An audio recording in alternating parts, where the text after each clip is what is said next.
Bienvenidos amigos a este tiempo tan especial donde damos lectura a la palabra de Dios. Lo estamos haciendo en el Nuevo Testamento de la Biblia, en el libro de Hebreos. Carta a los Hebreos, capítulo 9. Les invito a que busquen en el Nuevo Testamento el libro o la carta a los Hebreos, capítulo 9. Dice así la palabra de Dios. Ahora bien, aún el primer pacto tenía ordenanzas de culto y un santuario terrenal, porque el tabernáculo estaba dispuesto así. En la primera parte, llamada el lugar santo, estaban el candelabro, la mesa y los panes de la proposición. Tras el segundo velo estaba la parte del tabernáculo, llamada el lugar santísimo, el cual tenía un incensario de oro y el arca del pacto cubierta de oro por todas partes, en la que estaba una urna de oro que contenía el maná, la vara de Aarón que reverdeció y las tablas del pacto, y sobre ella los querubines de gloria que cubrían el propiciatorio, de las cuales cosas no se puede ahora hablar en detalle. Y así dispuestas estas cosas, en la primera parte del tabernáculo entran los sacerdotes continuamente para cumplir los oficios del culto. Pero en la segunda parte, sólo el sumo sacerdote una vez al año, no sin sangre, la cual ofrece por sí mismo y por los pecados de ignorancia del pueblo, dando el Espíritu Santo a entender con esto que aún no se había manifestado el camino al lugar santísimo, entre tanto que la primera parte del tabernáculo estuviese en pie, lo cual es símbolo para el tiempo presente, según el cual se presentan ofrendas y sacrificios que no pueden hacer perfecto en cuanto a la conciencia al que practica ese culto, ya que consiste sólo de comidas y bebidas, de diversas abluciones y ordenanzas acerca de la carne, impuestas hasta el tiempo de reformar las cosas.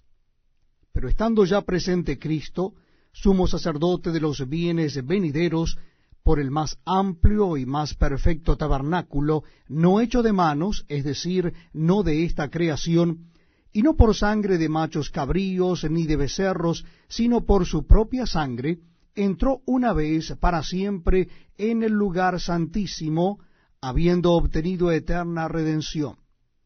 Porque si la sangre de los toros y de los machos cabríos y las cenizas de la becerra rociadas a los inmundos santifican para la purificación de la carne, cuánto más la sangre de Cristo, el cual mediante el Espíritu Eterno se ofreció a sí mismo sin mancha a Dios, limpiará vuestras conciencias de obras muertas para que sirváis al Dios vivo.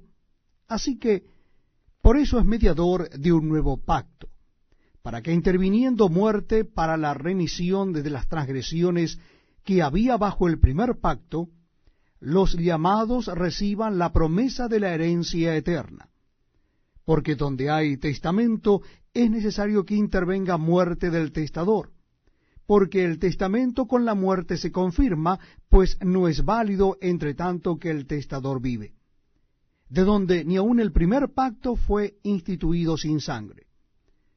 Porque habiendo anunciado Moisés todos los mandamientos de la ley a todo el pueblo, tomó la sangre de los becerros y de los machos cabríos con agua, lana escarlata e hisopo, y roció el mismo libro y también a todo el pueblo, diciendo: Esta es la sangre del pacto que Dios os ha mandado.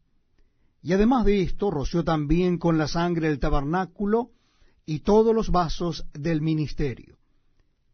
Y casi todo es purificado según la ley con sangre, y sin derramamiento de sangre no se hace remisión. Fue pues necesario que las figuras de las cosas celestiales fuesen purificadas así, pero las cosas celestiales mismas con mejores sacrificios que éstos. Porque no entró Cristo en el santuario hecho de mano, figura del verdadero, sino en el cielo mismo para presentarse ahora por nosotros ante Dios. Y no para ofrecerse muchas veces, como entra el sumo sacerdote en el lugar santísimo cada año con sangre ajena. De otra manera le hubiera sido necesario padecer muchas veces desde el principio del mundo. Pero ahora, en la consumación de los siglos, se presentó una vez para siempre por el sacrificio de sí mismo para quitar de en medio el pecado.